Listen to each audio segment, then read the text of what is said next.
Hello प्यारे विद्यार्थियों, स्वागत है आप सबका। तो कंप्यूटर की कक्षाएं अपनी 3 हो चुकी हैं।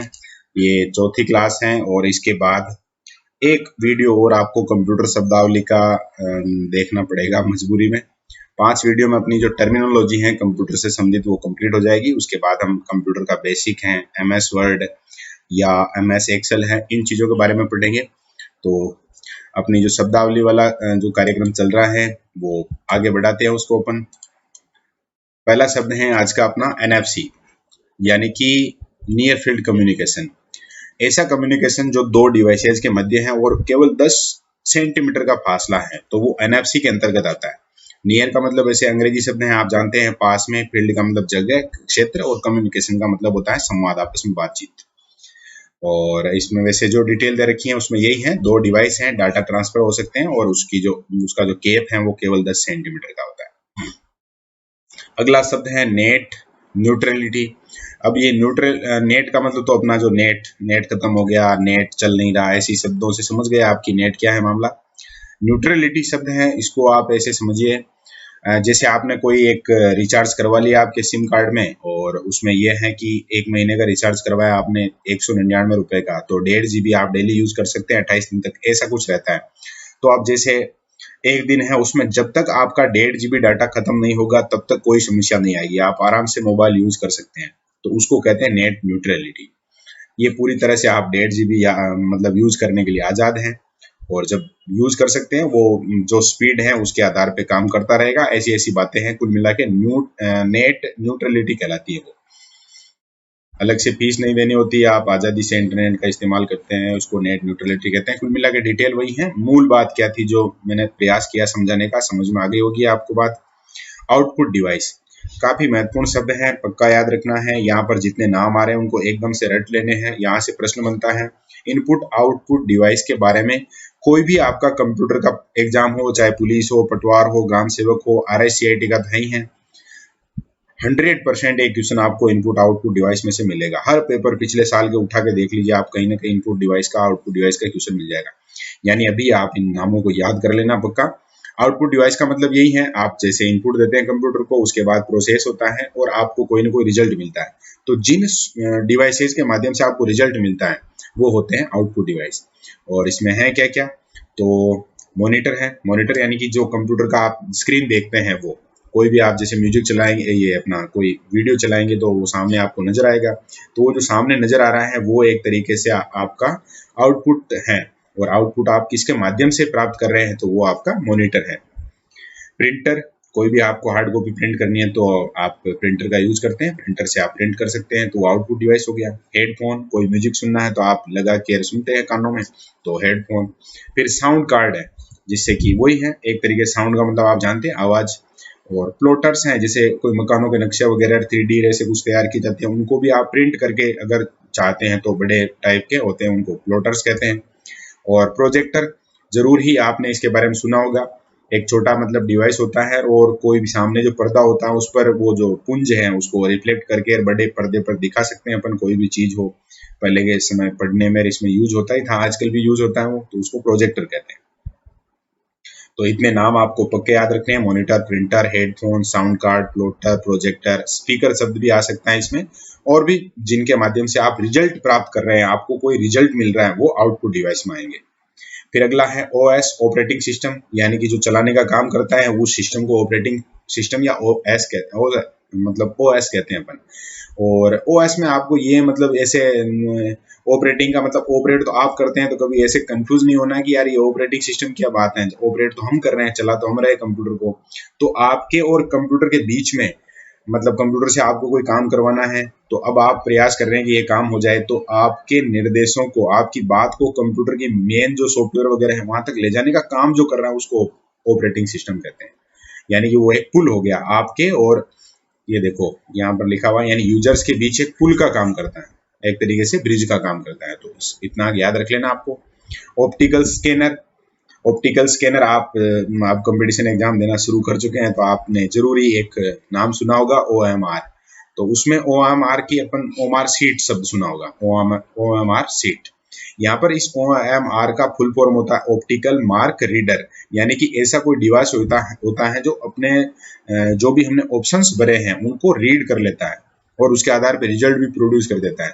उसी काम के जैसा का जैसा ये स्कैनर है, कुल मिला के ये स्कैन कर लेता है। और होता क्या है, जैसे आप कभी गए, आजकल तो अब क्योंकि मोबाइल में स्कैनर के सिस्टम आ गए, खूब सारे ऐप आ गए जिससे अपन स्कैन कर सकते हैं। बाकी पहले ऐसे होता था, स्कैनर और जो प्रिंटर है वो एक ही साथ एक ही डिवाइस में होता था, हार्डवेयर होता था वो। आपने जैसे मार्कशीट रखी और फिर वो उसको स्कैन कर लेता था, PDF के रूप में सेव कर लेता था, और बाद में कभी आपको आवश्यकता है तो उसको आप प्रिंट आउट भी ले सकते हैं या कहीं देख भी सकते हैं विजुअल रूप में।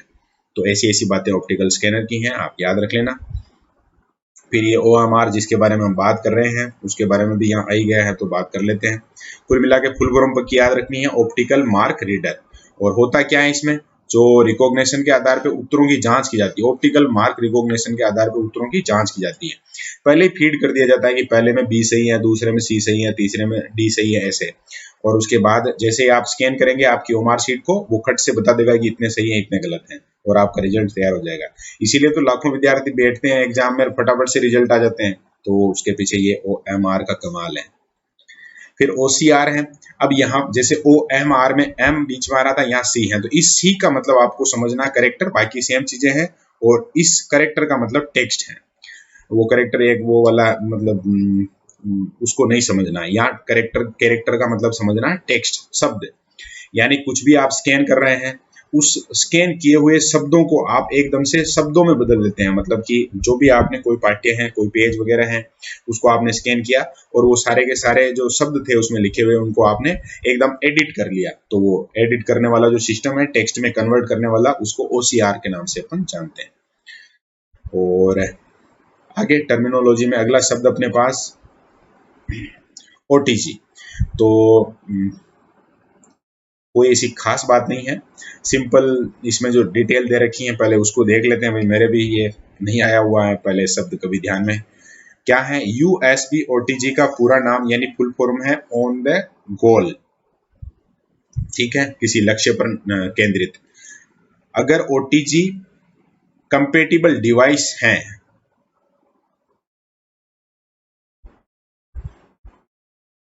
गोल नहीं होगा, यहाँ गो होगा, ऑन द गो। अगर OTG कंपेटिबल डिवाइस है यानी ऐसी डिवाइस है जो OTG सपोर्ट करता है।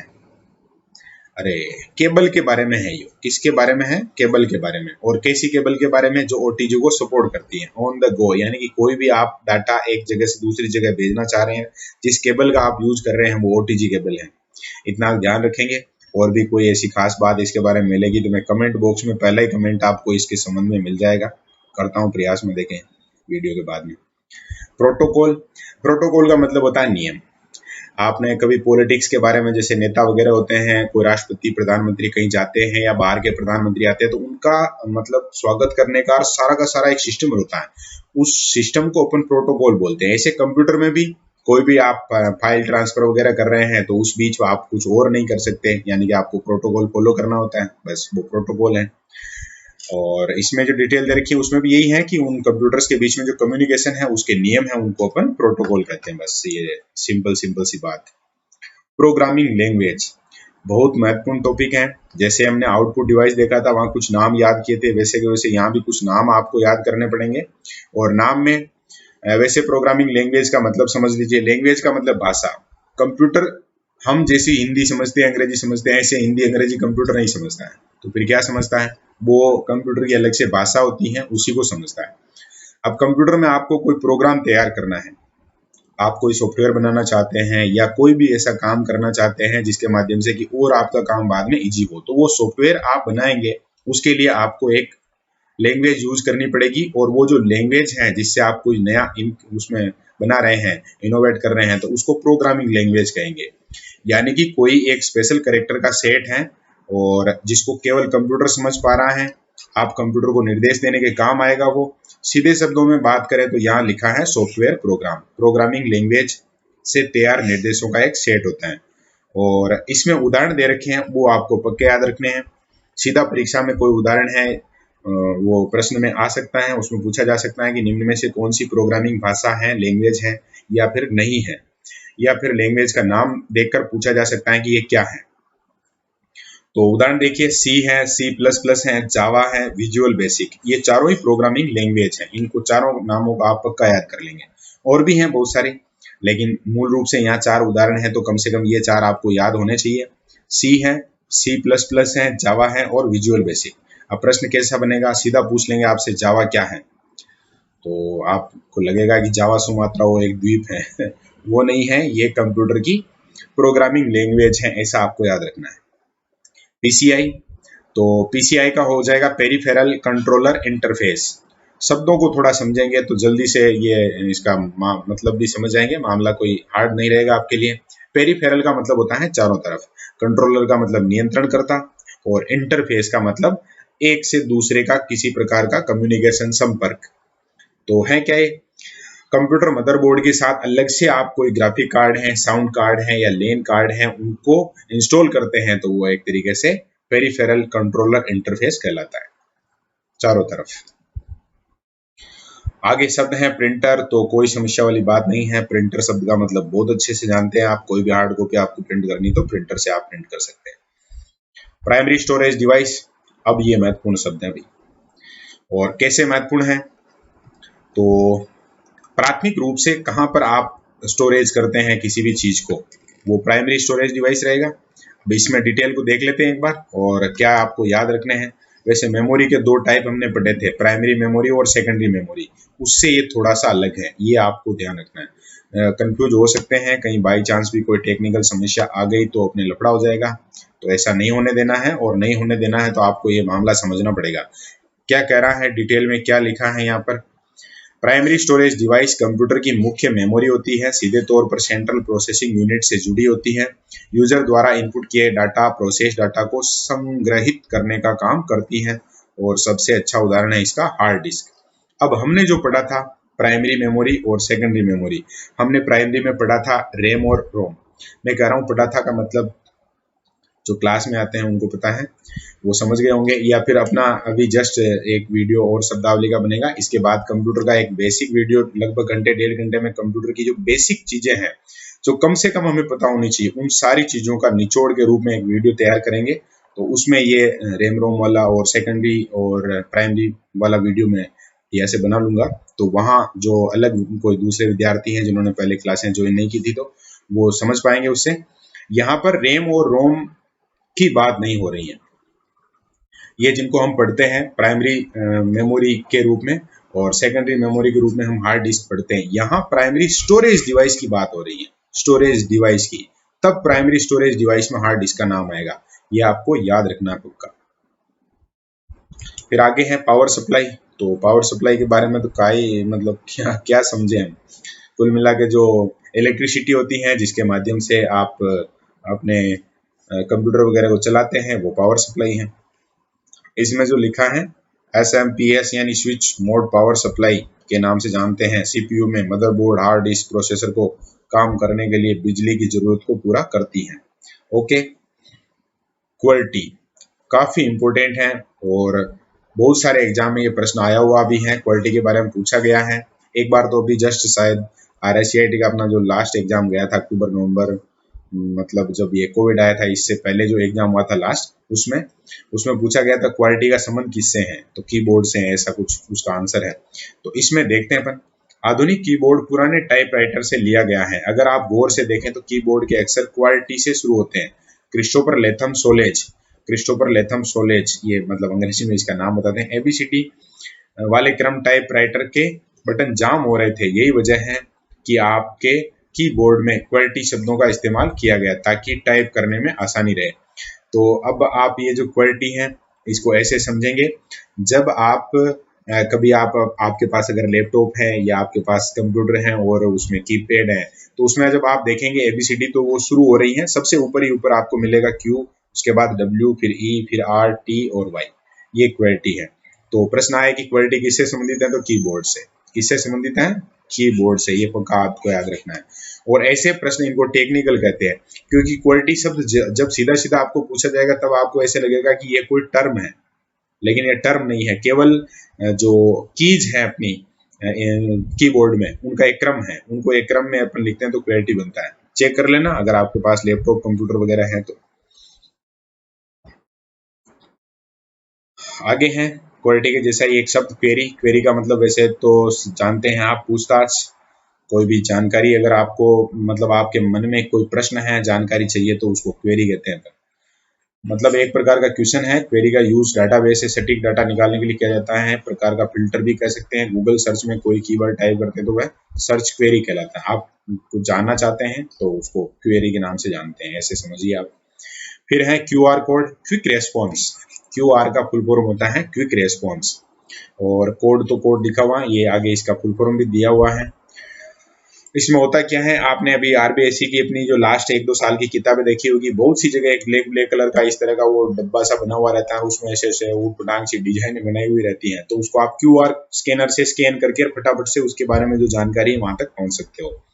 या कभी आप किसी दुकान पर कहीं गए हो, वहां पर वो मतलब एक क्या कहते हैं उसको, ऐसा का ऐसा ही वो लगा हुआ रहता है, गूगल पे वगैरह है, उसको जैसे आप स्कैन करते हैं वो अगले का अकाउंट नंबर वगैरह उससे जुड़ा हुआ मिल जाता है आपको, तो वो क्यूआर कोड ही है एक तरीके से, फटाफट से वो रिस्पॉन्स करता है और बहुत सारी जानकारियां हैं वो आपको उससे मिल जाती है। फिर है आगे क्वाड कोर। सीपीयू यानी प्रोसेसर के अंदर लगी एक गणना करने वाली यूनिट होती है, क्वाड, गणना करने वाली एक यूनिट। और काम क्या है इसका, जैसे आप सिंगल कोर प्रोसेसर का यूज कर रहे हैं, अगर आपके पास जो भी लैपटॉप कंप्यूटर है बोझ पड़ता है और हैंग होने लगता है, तो उसकी जो क्षमता है उसको आप एक्स्ट्रा कोर यानी कि इस तरह का जो क्वाड कोर है उसके माध्यम से उसके दबाव को आप एक तरीके से कंट्रोल कर सकते हैं, बस उसको क्वाड कोर कहते हैं। बाकी सिंगल कोर प्रोसेसर आप समझ रहे हैं, एक अगर कोर प्रोसेसर एक ही है तो सिंगल कोर प्रोसेसर कहेंगे, और अगर वो हैंग होता है उसके कारण आपका जो काम है फास्ट नहीं होता तो आप यूज क्या करेंगे, क्वाड कोर। अब आया है शब्द जिसकी बात कर रहे थे अभी, RAM, random access memory. Random access memory, ये फुल फॉर्म पूछी जा सकती है, पक्की याद रखनी है। और है क्या, ये वर्किंग स्पेस देती है, अस्थायी मेमोरी होती है, ये पक्का याद रखना आपको, अस्थायी मेमोरी होती है। इसका मतलब ये है कि ये डिलीट हो जाती है, जब आप यूज कर रहे हैं तभी इलेक्ट्रिसिटी चली गई और आपका लैपटॉप कंप्यूटर बंद हो गया, तो इसका मतलब ये हुआ कि वो जो आपने काम किया था और रैम में था और वो डिलीट हो जाएगा।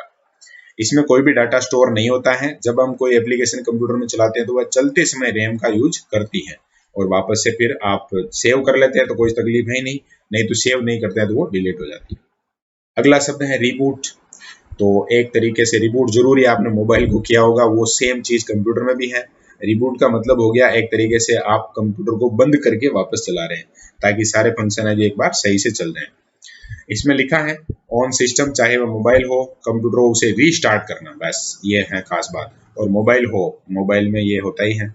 सामान्य प्रक्रिया है, लोग अक्सर इसका इस्तेमाल करते हैं। मोबाइल में भी कभी समस्या आ रही है तो आप एक बार उसको मतलब रिबूट कर लेते हैं तो फिर वो सही से काम करना शुरू कर देता है। रैम और रोम दोनों की एक साथ बात करनी चाहिए, तो रोम भी मिल गया। Read only memory, full form है इसकी read only memory.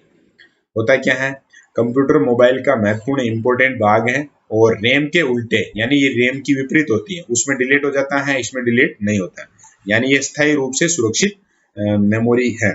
RAM memory में उपलब्ध डाटा को सिर्फ नहीं, रोम, सॉरी मैं गलत बोल गया, रोम मेमोरी में उपलब्ध डाटा को सिर्फ पढ़ सकते हैं, बदलाव नहीं कर सकते हैं। और रैंडम एक्सेस मेमोरी अस्थायी होती है, ये स्थायी होती है। रिमोट डेस्कटॉप, तो रिमोट का मतलब आप जानते हैं, मतलब मोबाइल भी रिमोट का यूज, आजकल मोबाइल को भी रिमोट के रूप में यूज करने लगे हैं लोग बाग, लेकिन टीवी का रिमोट, वहां से आप समझ जाएंगे बात क्या है, जो एक तरीके से दूर बैठे बैठे आप कुछ कंट्रोल कर लेते हैं, तो वो रिमोट डेस्कटॉप। ऐसी प्रक्रिया है, इंटरनेट के सॉफ्टवेयर द्वारा दो कंप्यूटर को आपस में कनेक्ट कर लेते हैं और स्क्रीन शेयर कर सकते हैं।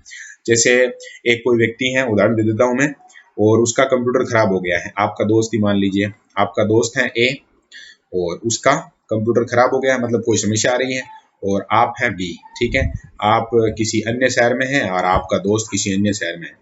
अब वो आपसे पूछ रहा है फोन पे कि यार ऐसी बात है, ऐसी ये हो गया, ये हो गया, तो आप उसको कुछ ऐसे टेक्निक बताएंगे और उस टेक्निक में रिमोट डेस्कटॉप एक प्रक्रिया होती है जिसमें कि आपकी जो स्क्रीन है, आपका जो कीपैड वगैरह है, उसको सामने वाला खुद अपने कंप्यूटर से यूज कर लेगा, बता देगा, और वो आपके स्क्रीन पे क्या चीजें प्रदर्शित हो रही है, डिस्प्ले हो रही है, उसको वो खुद देख लेगा और आपका जो कंप्यूटर है उसको ठीक कर देगा। तो ये एक तरीके से रिमोट डेस्कटॉप रिमोट का मतलब होता है दूर से उसका संचालन करना, और डेस्कटॉप का मतलब आपका जो कंप्यूटर है उसकी स्क्रीन। रेटिना डिस्प्ले, तो इसको भी समझ लेते हैं। डिस्प्ले का मतलब वैसे जानते हैं आप, प्रदर्शित करना। किसी भी इमेज को अधिक साफ देखने के लिए पिक्सल का ज्यादा संख्या में होना आवश्यक है। रेटिना डिस्प्ले तकनीक से अपन पिक्सल को बहुत ज्यादा बढ़ा सकते हैं और स्क्रीन पर देखते समय हमारी आंखों पर कम प्रभाव पड़ता है। ये बिल्कुल वैसा ही है जैसा कोई किताब पढ़ना। तो आज का वीडियो 20 मिनट का ही खूब है। कल का वीडियो थोड़ा मतलब नेक्स्ट अपन कोशिश करेंगे, ज़्यादा हो भी जाएगा तो भी किसी प्रकार की कोई समस्या वाली बात नहीं है। और कल मैं पूरी कोशिश करूंगा कि अपना जो शब्दावली वाला काम है नेक्स्ट वीडियो में 5वां जो पार्ट रहेगा उसमें उसको पूरा कर लेंगे। आगे पढ़ेंगे अपन सोशल मीडिया से। ओके, धन्यवाद।